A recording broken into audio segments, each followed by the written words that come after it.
পৌঁছবেন, আরো ডিটেল জানতে পারবো মৈত্রের কাছ থেকে।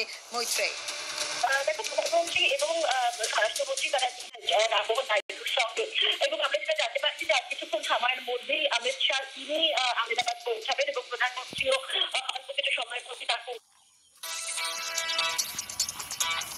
इस सीजन ₹1 में है आपके लिए मौका हर रोज एक ब्रांड न्यू रॉयल एनफील्ड जीतने का अपने रमी स्किल्स के दम पर।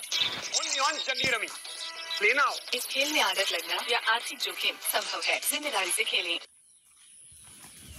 দেখতে ইতিমধ্যেই সেখানে উপস্থিত হয়েছে। তবে সবার আগে যেটা কর্তৃপক্ষের তরফ থেকে চেষ্টা করা হচ্ছে যে তারা উদ্ধার কার্য করার চেষ্টা করছেন, এবং যদি কোনো রেপিডের মধ্যে কোনো প্রাণের সামান্যতম আশা থাকে সেই প্রাণের আশাকে খোঁজার চেষ্টা করা হচ্ছে, যাতে একজনও যদি মানুষ তার বাঁচার কোনো আশা থাকে তাকে যাতে উদ্ধার করা যায়, সেই প্রচেষ্টাতেই এই মুহূর্তে রয়েছেন। তবে এই প্রসঙ্গে আরেকটি বিষয় জানিয়ে রাখতে চাইব যে আহমেদাবাদ বিমানবন্দর, যে বিমানবন্দরে নোটাম জারি হয়েছিল, সেই বিমানবন্দর এখন বিমান ওঠানামার জন্য সমস্ত রকমের সিকিউরিটি রেস্ট্রিকশনসের পর সেই বিমানবন্দর খুলে দেওয়া হয়েছে। ফলে যাত্রী যে চলাচল, বিমান চলাচল, সেই বিমান চলাচলও কিন্তু আহমেদাবাদ বিমানবন্দরে আস্তে আস্তে শুরু হচ্ছে। তবে বিমানে যাত্রা করার আগে সমস্ত রকমের ডিটেলস এবং সিকিউরিটি প্রোটোকল খতিয়ে দেখার জন্য বলা হয়েছে।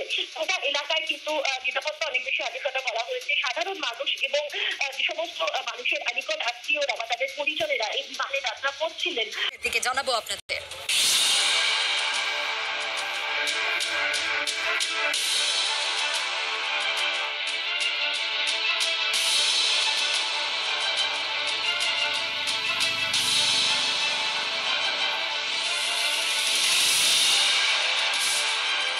শেষ 10 সেকেন্ডের ছবি দেখাচ্ছিলাম আপনাদের।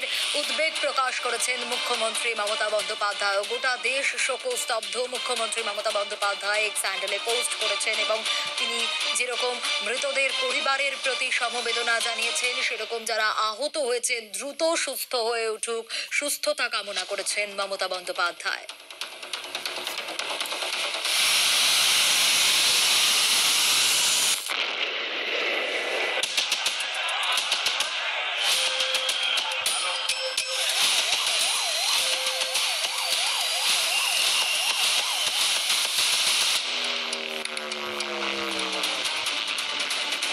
ভয়াবহ এই বিমান দুর্ঘটনা। আহমেদাবাদ থেকে টেক অফ আর তারপরেই ভেঙে পড়ে এয়ার ইন্ডিয়ার এই ফ্লাইট। লন্ডন যাওয়ার জন্য রওনা দিয়েছিল এই ফ্লাইট, কিন্তু লন্ডন যাওয়া তো হলোই না, বরং টেক অফের 7 মিনিটের মধ্যে এই ভয়াবহ দুর্ঘটনা। AI-171 রীতিমতো ভেঙে পড়ে এবং এই মুহূর্তে কি কারণে এই দুর্ঘটনা, সেই দুর্ঘটনা কিভাবে ঘটলো তা স্পষ্ট নয়। তবে পাইলট যারা দুজন ছিলেন তারা অভিজ্ঞ যথেষ্ট। একজন সুমিত সাভারওয়াল, যিনি একজন লাইন ট্রেনিং ক্যাপ্টেন, যার 8200 ঘন্টা বিমান ওড়ানোর অভিজ্ঞতা রয়েছে, এবং তারই পাশাপাশি ক্লাইভ সুন্দর, যিনি 1100 ঘন্টা বিমান ওড়ানোর অভিজ্ঞতা রাখেন। কিন্তু এখনো পর্যন্ত কি জানা যাচ্ছে, এই দুর্ঘটনা কেন ঘটলো, কর্তৃপক্ষের তরফ থেকে কি কিছু জানা যাচ্ছে, আরো ডিটেল জানাতে পারবে আবির রয়েছে আমার সঙ্গে। আবির, এই বিষয়ে কিছু আপডেট জানা যাচ্ছে? তার কারণ ইতিমধ্যেই ডিজিসি এর তরফ থেকে যা জানানো হচ্ছে তাতে অভিজ্ঞ দুজন পাইলটই অভিজ্ঞ ছিলেন যথেষ্ট। কেন এই দুর্ঘটনা? প্রথমত হচ্ছে বিমান দুর্ঘটনার কারণ কি সে বিষয়ে নিশ্চিত করে কারোর তরফ থেকে কোনো ধরনের বিবৃতি এখনো পর্যন্ত দেওয়া হয়নি।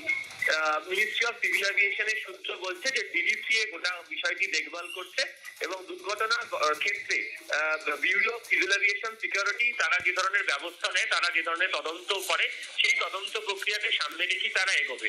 সূত্রের খবর ইতিমধ্যেই বোয়িং সংস্থার যারা প্রতিনিধি, তাদের প্রতিনিধিরা ইতিমধ্যেই তারা আসতে চলেছেন। তবে আজকে রাতে এসে পৌঁছনে দুর্ঘটনার তদন্ত প্রক্রিয়া করতে বিশাল সমস্ত কিছু অগ্রগতি হবে এমনটা নয়। তবে বোয়িং এর তরফ থেকে এয়ার ইন্ডিয়ার সঙ্গে গোটা বিষয়টিকে নিয়ে যোগাযোগ করা হয়েছে এবং তার প্রেক্ষিতে তারা তদন্তের ক্ষেত্রে অত্যন্ত গুরুত্বপূর্ণ হবে। আমি শুরু থেকে যেটা বলছিলাম যে এই দুর্ঘটনার ক্ষেত্রে যে কতগুলি বিষয় গুরুত্বপূর্ণ তা নির্ভর করে থাকবে দুটো বিষয়ের উপর। একটা হচ্ছে ককপিট ভয়েস রেকর্ডার এবং সেকেন্ড হচ্ছে এটিসির মধ্যে যে ভয়েস কল যেটা লগার রয়েছে সেখান থেকে যে সমস্ত তথ্য পাওয়া যাবে তার উপরই নির্ভর করে চলবে।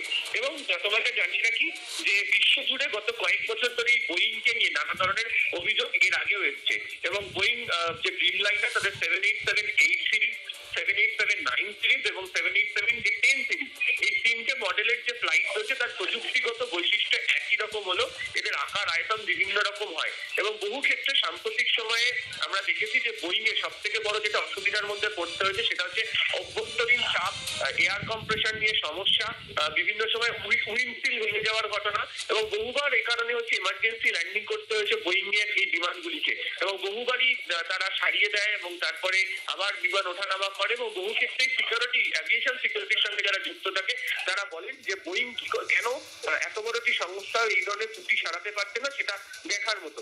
তবে বিশ্বের বিভিন্ন যে উড়ান সংস্থাগুলি রয়েছে তাদের সঙ্গে বোয়িং কাজ করে এবং প্রচুর বোয়িং 878 সিরিজের যে বিমান তাও তৈরি করা হয়।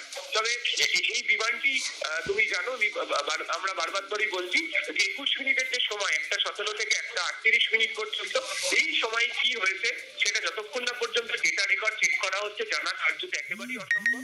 অবশ্যই এই তদন্তের ক্ষেত্রে এডিসির যারা অফিসাররা সে সময় ছিলেন তাদের যে বয়ান অত্যন্ত গুরুত্বপূর্ণ হয়ে উঠবে, এবং শেষ মুহূর্ত পর্যন্ত যে মেয়েদের যখন কল করা হয়েছিল তার পর মুহূর্তেই বিমানটি ভেঙে পড়ে।